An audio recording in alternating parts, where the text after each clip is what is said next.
people. In this video, we're going to be talking about sinking funds. I don't know why they call them sinking funds, but that's what they call them, and that's what we'll use. It should be a growing fund because it's funds that you put in a little bit of a time to set aside to when you actually need them. So let's jump into it.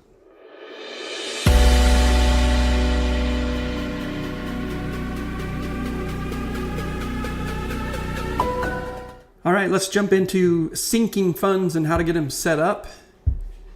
I have come up with 1, 2, 3, 4, 5, 6, 7 that I use. I think almost all of us could use probably all of them, but unless you have your own business, we could probably all use these same categories.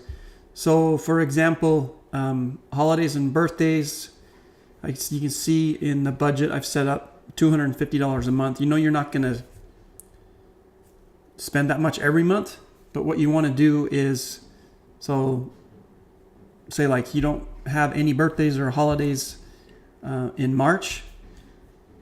What you can do is just, okay, so I'm going to put $250 away into that account so that I have it saved up for when there is a birthday or when a holiday comes up, Christmas, things like that.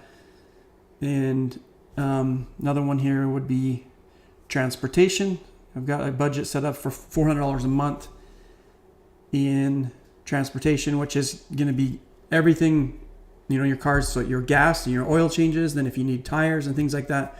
So say you only spend, $200 or $250 a month in gas, depending on how much you spend that month. If you had an oil change that month, maybe it's not as much, or you didn't spend anything but gas. So then you want to put 150 or 200, whatever you have left over into that account. The emergency fund, you want to get this one built up as fast as you can.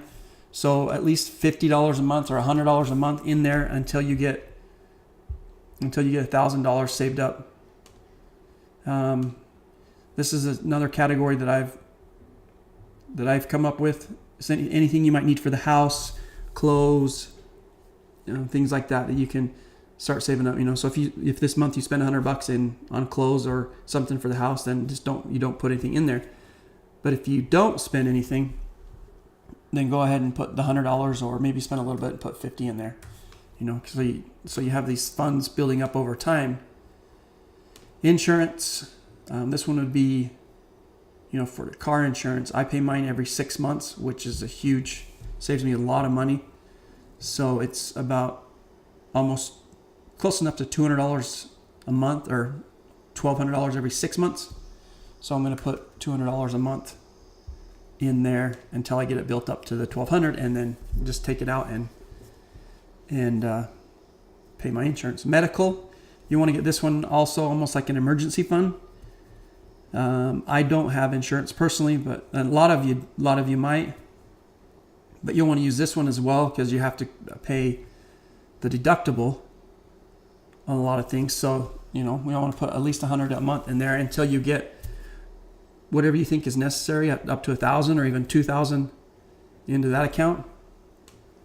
And I have my business expenses. Most of it I pay every month for advertising fees and office fees, things like that. But I do have a bill that's due every year, which is about $100 a month. So that's another one that I will put $100 a month into. And then over time that will build up, till the $1,200. These are all bills that you're going to end up paying sometime. So why not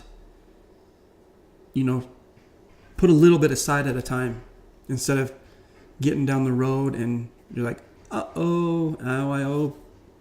got to buy brand new tires. I got to come up with $400 and it just killed my budget. Or you come down to Christmas, you're like, I didn't save any money for Christmas. Now I got to put it all on my credit card. Now I'm $2,000 in debt again, paying interest, and it just killed your budget. And then emergency fund, get that build up to at least $1,000 and just let it sit there. Don't ever touch it unless it's an absolute emergency.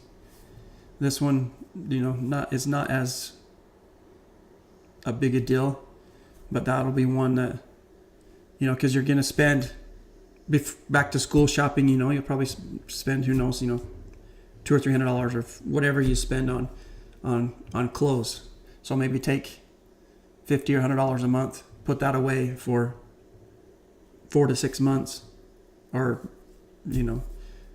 probably 4 to 6 months, because you buy new clothes in the wintertime, and then new clothes right before you go to school, things like that. So that's just kind of a overview of how sinking funds work, and some categories that you can set up to get those started. Then I will do another little video of the ways that to make them automatic. So this is just something you set up, and it's automatically taken out of your account every month. So you don't even think about it. You just make it a bill that it just takes out automatically, and it's set aside, and you're going to have it saved up just in case. So we'll end this one, and then I'll then jump into the next video about how to get those set up and make it automatic. Perfecto. Okay, we'll see you here in a minute on the next one.